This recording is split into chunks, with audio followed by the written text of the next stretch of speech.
నితీష్ అటు ఇటు మారుతూ ఉండొచ్చు కానీ అవినీతి మరకలేని నాయకుడు ఆయన. అంటే పోల్చుకున్నప్పుడు లేదు, రిలేటివ్లీ అలాంటి వాడిని కూడా హోల్డ్ బ్యాక్ చేసుకోలేదు. అంటే ఇప్పుడు అవినీతి లేదు కానీ ఆయనకు పదవికాంక్ష ఉంది. కంపల్సరీ ఆయన ముఖ్యమంత్రి కావాలి, ప్రధానమంత్రి కావాలి, ప్రధానమంత్రి కావాలని ఉన్నది కాబట్టి ఆయనకు ఆ ప్రిఫరెన్స్ ఇవ్వకుండా ఆయన ముఖ్యమంత్రి పదవికి ఎసరు పెట్టే విధంగా అక్కడ చేశారు కాబట్టి తన దారి తను చూసుకున్నాడు. ఇది కదా పొజిషను.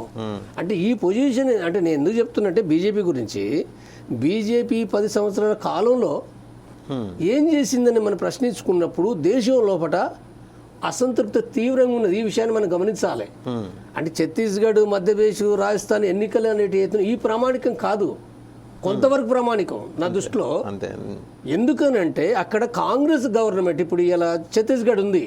వాస్తవంగా ఎన్నికల కంటే ముందు ఛత్తీస్గఢ్ లోపల కాంగ్రెస్ వస్తుంది అనుకున్నారు, అందరూ అనుకున్నారు, బీజేపీ కూడా భావించింది. కానీ ఏం జరిగింది అక్కడ? ఖచ్చితంగా కాంగ్రెస్ రావటానికి ఉన్న వాతావరణం అయితే అక్కడ ఉంది. మరి యాక్చువల్ గ్రౌండ్ ఏంటిది అని అంటే, గ్రౌండ్ ఏంటిది, ప్రజల లోపల కాంగ్రెస్ పట్ల వ్యతిరేకత పెరిగింది. అది కాంగ్రెస్ వచ్చిన తర్వాత అక్కడ ప్రజలకు చేసింది ఏంది? వాళ్ళు చేసింది పెత్తనమే, వాళ్ళు చేసింది అవినీతే. వాళ్ళు చేసింది అవినీతే. వాళ్ళు చేసింది నిర్బంధం చేయకుంటే ఏం లేరు. అంటే ఛత్తీస్గఢ్లో మావోయిస్టుల పైన కూడా వాళ్ళు నిర్బంధాన్ని కొనసాగించారు. వాళ్ళు చేసినవి ఇవన్నీ ఉన్నాయి కాబట్టి ఏంటంటే అక్కడ కాంగ్రెస్ ఓడిపోయింది. మధ్యప్రదేశ్లో కూడా గెలుస్తారనుకున్నారు, వాళ్ళు గెలవలేదు.